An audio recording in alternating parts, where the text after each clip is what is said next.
Okay. Hello guys, mga kabarungas dyan. At pinaplano natin yung pupuntahan natin. So sa ngayon ay we plan to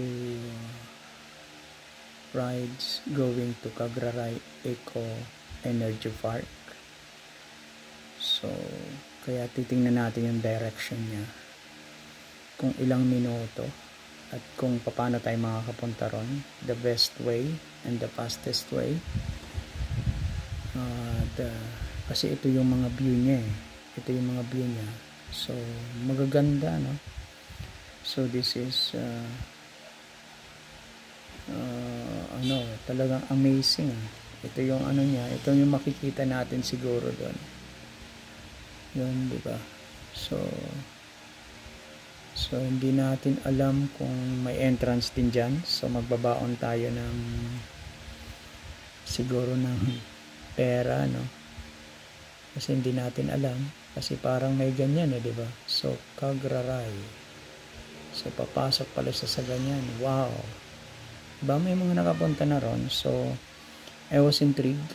At hindi pa ako nakakarating sa lugar na to.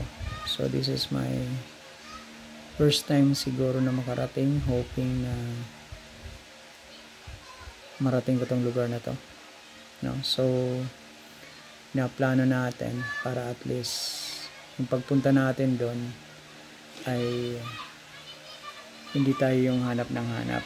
So madali lang kasi I was a Bicolano, so madali lang naman tong makita, no? Kasi medyo kabisado ko na rin yung lugar, pero yung daan papunta ron hindi pa, no? So maingay yung mga bata sa labas, naglalaro sila. Yan. So ito pala yung mga view na makikita ron. So same thing na makita rin natin. At pinagshootingan na to no? Pinagshootingan na siya. Di ko alam kung anong pelikula yun, ha? Di ko lang matandaan. And view all photos para makita natin more images. Ayan, ay wow. Oh wow. Ito yung Sula Bridge, napuntahan ko na siya. So sa unahan pa ng Sula Bridge, ito na yung mapupuntahan natin. Ito na yung makikita natin, Cagraray Eco Park. So para siyang nasa Taal Volcano. Wow, ganda, maganda, no? At merong ganitong scenery dito sa Bicol region. So you want to rides going here in Bicol region. This is located in Bacacay, Albay. And dadaanan mo tong Sula Bridge going to this location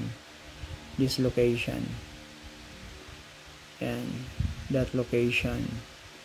Let's see more photos that they uploaded ng mga nakarating na doon. So ayan, so same. So dito may photos din tayo rito sa Sula Bridge. So narating na natin yan. So makikita ninyo sa aking mga videos. At hindi ko pa yata na i-upload yung iba kong videos tungkol dyan. So wow, maganda. So hindi ko alam. Kasi parang pare-parehas lang yung kanilang pictures. So siguro ito lang yung makikita doon. Including this one. These videos. Yan. So almost pare-parehas lang yung mga nakarating na. Hindi ko alam kung sino mga vlogger to na mga nakarating na doon. So and then itatry natin ng araw, umaga. Magsimula tayo ng umaga. And then pagdating natin ng ito Santo Domingo to umaga, maghapon tayo kasi hindi natin alam. Siyempre mapapahinto tayo, magpipicture. So abutin talaga tayo na maghapon ito. So tanaw rin ba yung mayong volcano doon? Yan ba makikita doon? So let's see, tingnan natin. Wow, pasyo, Narating ng Cagraray. So, let's see. And then, umaga. Then, yung mga susunod na rides natin, susubukan natin gabi. Gabi natin susubukan.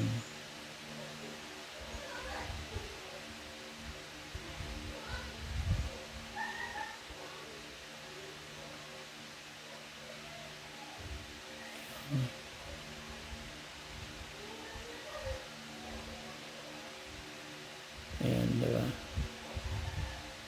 Wow. Pare-parehas ang kanilang ano. Siguro yan din lang ang makikita natin. Pero ang ano natin, tingnan natin kung ano pa yung iba maliban dito. Titingnan natin kung ano pang ibang makikita natin na hindi nila nakita. So, dahil ako medyo very keen observer ako at merong mga views na possible, siguro ito lang talaga yung sinadya nila, kaya ito lang yung pinost nila. Pero may mga views na madadaanan ka ayon dun sa mga nakarating na dun na mga nagkwento sa akin. It is, may mga views din daw na madadaanan. So same, pare-parehas lang naman. Okay, let's try this. At itatry din natin ang gabi. No, tatry muna natin ang araw bago natin itry ng gabi. So siguro hindi ko alam kung may mga ilaw dito pagkagabi, pag mag-rides ka. Diba? Okay. Let's do this, mga barungas dyan. Kabarungas. Mga karabas na barungas. No, alam niyo ba meaning ng barungas? Ito yung grupo namin dati sa lugar ng Magurang. Yun ang meaning ng barungas. So one day, iba-vlog natin yon. Pupunta tayo dun sa lugar ng mga barungas para makita nyo kung bakit tinawag na barungas. Bakit kami tinawag na barungas. Yan. So ito yung ano, ito yung Eco Park. Pagraray Eco Park. So pare-parehas ang upload nila. So siguro ito lang yung makikita natin. So at least titingnan natin kung ilang minuto. So okay. Tingnan natin kung ilang minuto yung ano, direction. Check natin. Ayun. So nandito tayo sa malilipot na. Papunta tayo ng dulong-dulo. Ayun. So 57 minutes pag dito. Pag dito ka dumaan, 57 minutes. Dito 53 minutes. So konti lang minuto. So ito daan ng Pasanosa yan. Dadaan ka ng Bakakay proper. At lulusot ka ng Pili. Then dire-diretso. Ito naman Santo Domingo. Ang daan nito.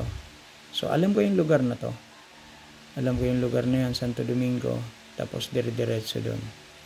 So ito. So tiningnan natin 53 minutes.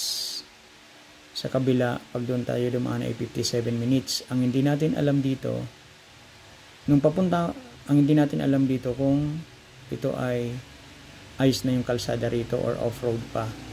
Ito may road na siya. Ang ganda na ng daan dito. Pero zigzag siya. Dito sa pag Santo Domingo ka dumaan. Kasi tumulay na ako dito. At dito yung Sula Bridge.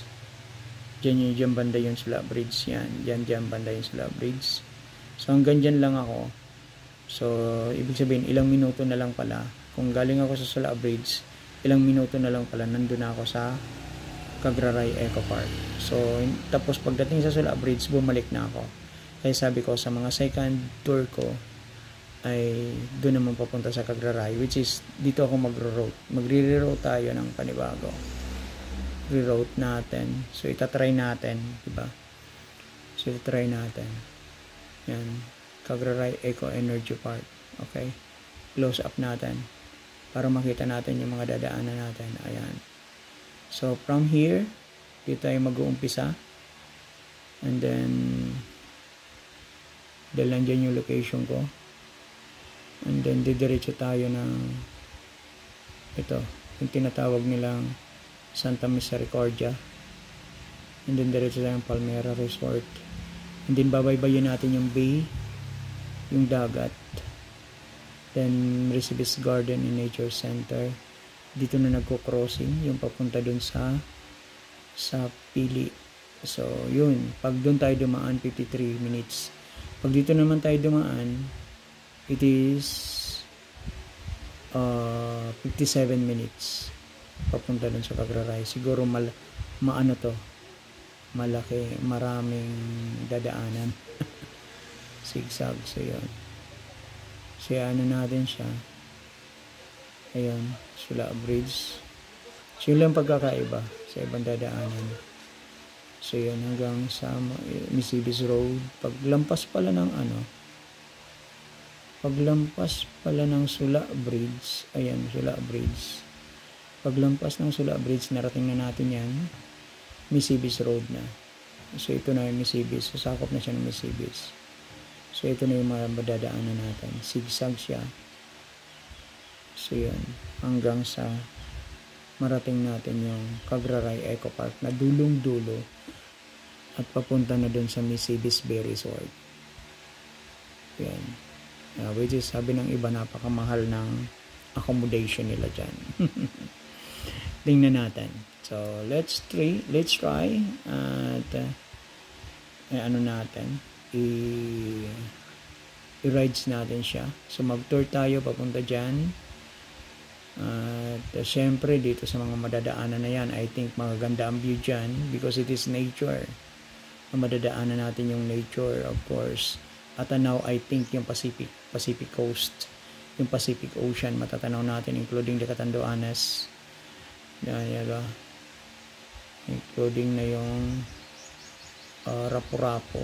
Yan, matatanaw natin siya, yung Rapu-Rapu Island. So kaya ano natin, so try natin siya na mapuntahan. And balita ko, mayroon pa rito mga resort katulad nito, Paradise Pagraray Island. Ayan. So marami pa siyang resort at marami siyang mapupuntahan. So kaya kapag mag-rides po kayo rito, mga karabas, makikita ninyo rito na napakaraming resort. Sa madadaanan pa lang natin, napakarami na. So napakagandang lugar to. So okay, so pinakita ko lang po sa inyo para at least alam po ninyo yung mga pupuntahan natin. So ganito ako mag-ride. So parang piniprepare ko muna yung dadaanan ko, kung saan ako pupunta. Kaya kung magra-rides kayo, i-search nyo muna kung ano ba yung pupuntahan nyo, okay ba yung daan, anong klaseng daan, diba? So makikita natin kung anong klaseng daan siya. So hoping sa ganito, kasi napuntahan ko na rin naman, hindi ko natatitingnan kung ano yung daan dahil alam ko na rin naman na ito ay kalsada na. So maliban dito hindi ko alam. So maliban dito sa 57 minutes na route na to, so hindi siya gaanong zigzag, pero I think mas okay. So tatry ko pa rin. Diyan ako dadaan pag nag-rides tayo. Hindi ko susundan tong binigay niya kasi the fastest way. Ang nakalagay lang dito, the fastest way on how to locate the location. So ito, medyo matagal ng konti, lamang ng ilang 4 minutes. Only 4 minutes. Diba? Only 4 minutes. So kaya yun. At may Jollibee drive-thru. Tingnan nyo. May Jollibee drive-thru siya. See, where is that Jollibee drive-thru? Sa pinakadulo. Pinakadulo ng ano, di ba? Oh, see that? Baka kay I think yan, di ba? So, yun. Pili Ilawod. Yan. Okay, meron na dyan Jollibee. So yan. Okay, so ito po ang ating pupuntahan ngayon at let's do this. Let's ride and enjoy life, diba? Habang may pagkakataon, habang magandang panahon, diba? Sabi nga sa pasyon diba? Alam niyo ba yung magpasyon? Diba?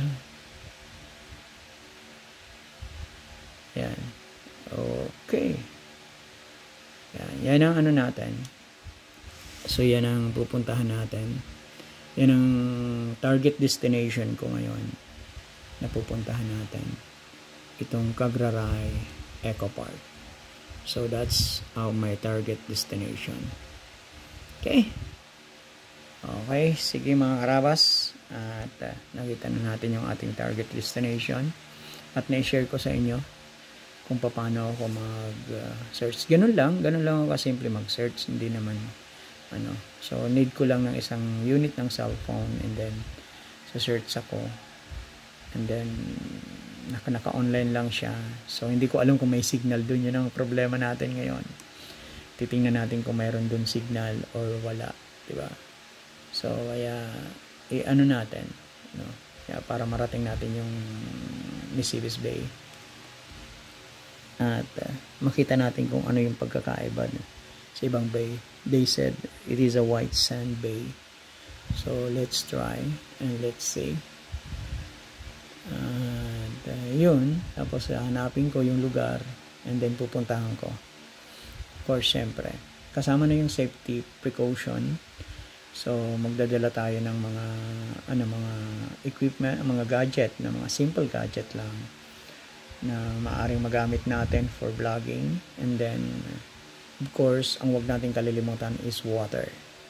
Yan, water and then snacks or ang binabaon ko is Skyflakes. Yun ang binabaon ko. Bira ako magbaon ng bread, so binabaon ko talaga Skyflakes. And then water. So, that's, yun lang. Yun lang ang ko. Kasi hindi ko alam kung gaano kalayo na maaari tayong huminto at maaari tayong mag-relax, umupo at magtingin ng view habang kumakain-kain, di ba? Yeah. At nagpapahinga, syempre, iinom ka ng tubig, of course. Okay? Sige mga karabas, that's all, mga karabas. So, this is GE Motovlog, The Barungas, mga karabas, signing off.